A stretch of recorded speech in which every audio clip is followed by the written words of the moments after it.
A lot of people think Jerry's solos were just noodling, but there's something he did that made his playing so much more musical and expressive, and you can use it too. Let me show you how.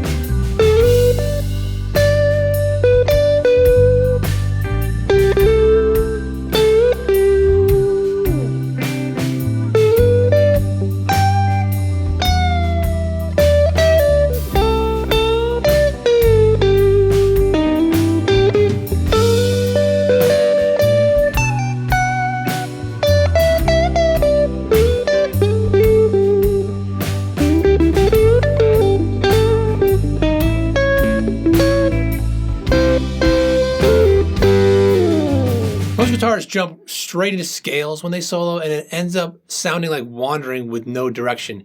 But Jerry had a way of making his solos feel like part of the song itself. Let me show you.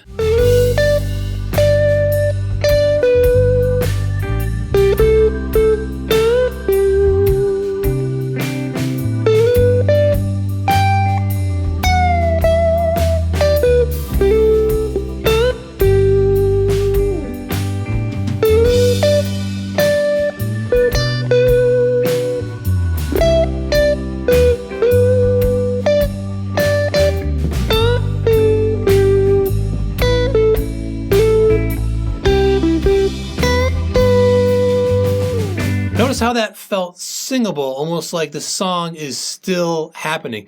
That's because I was just playing the melody of the tune. You know, I was kind of roughly as I can, just playing it in a very simple way, you know. And that is like kind of the foundation of so much of Jerry's approach when he was improvising solos, is he'd have the melody in there. Sometimes he just played verbatim, and that was it. He wasn't going crazy. But he would sometimes just start the melody and then kind of launch off it. But or one time through the chorus, and the next time he's getting away from it. The next time he's getting further away. So the next time you pick up your guitar and you're going to play with a backing track or something, just start with that melody before branching out. You'll hear how you're much more connected to the song, and your solos will just feel so much better.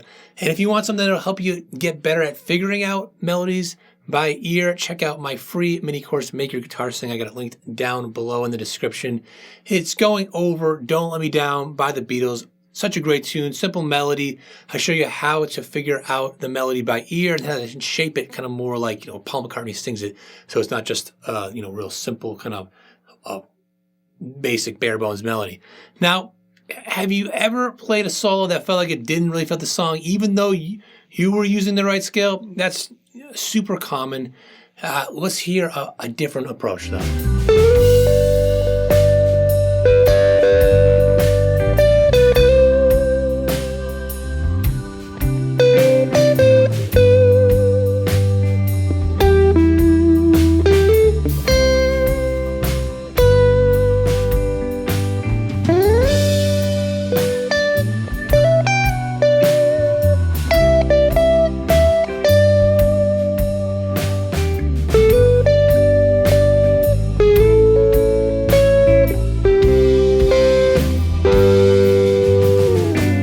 So the whole time there, I was just focused on playing the chord tones.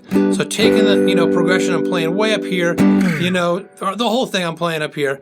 We're playing, G, C, right? And just trying to play those notes. And then, when it hits C, just focusing on those notes, E minor, things like that. And that's going to give you much more shape. It's going to connect you with the song, just like playing the melody. But you don't have to necessarily know the melody if you just, you know the chords, you're playing along with it. You're not just using one scale over that. It's going to make you much more melodic by doing so, because melodies often revolve around chord tones, especially like the long held notes at the end of phrases. So try to, next time you solo, just aim for those chord tones. Make sure you can outline them in at least one position.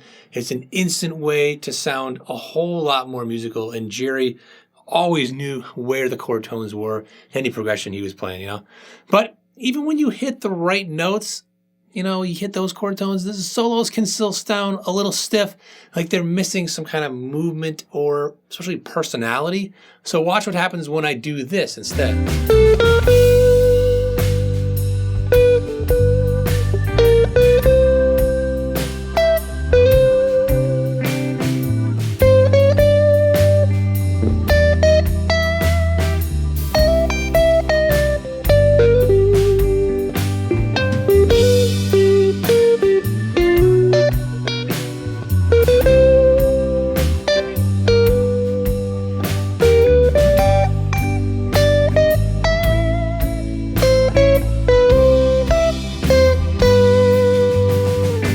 So this is like a big part of Jerry's sound. It's just adding in what we call neighbor notes, or chromatics, some people call it.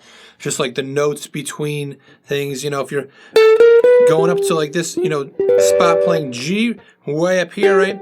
And you have right here this note, playing these notes right here, like this note's outside of the key, you know, you could say outside of the scale, but just playing that right in there, leading into that chord tone.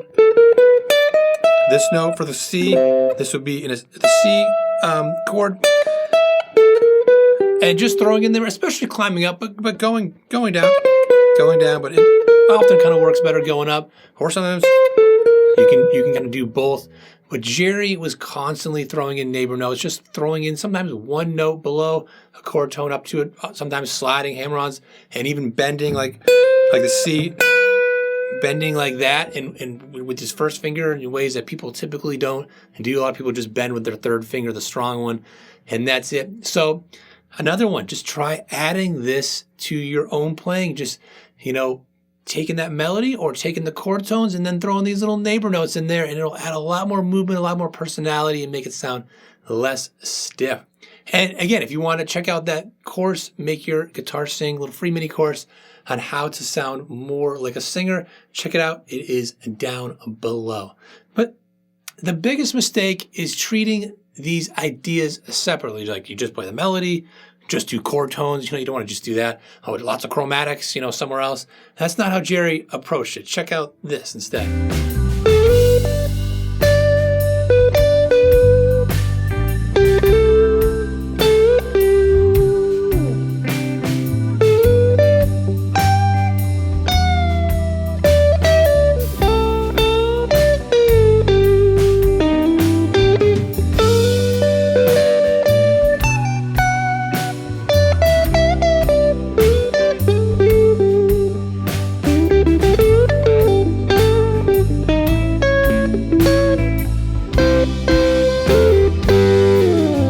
So, you know, you can hear how everything, you know, ties together. The melody keeps it singable, chord tones keep it grounded, the chromatics kind of keep it moving.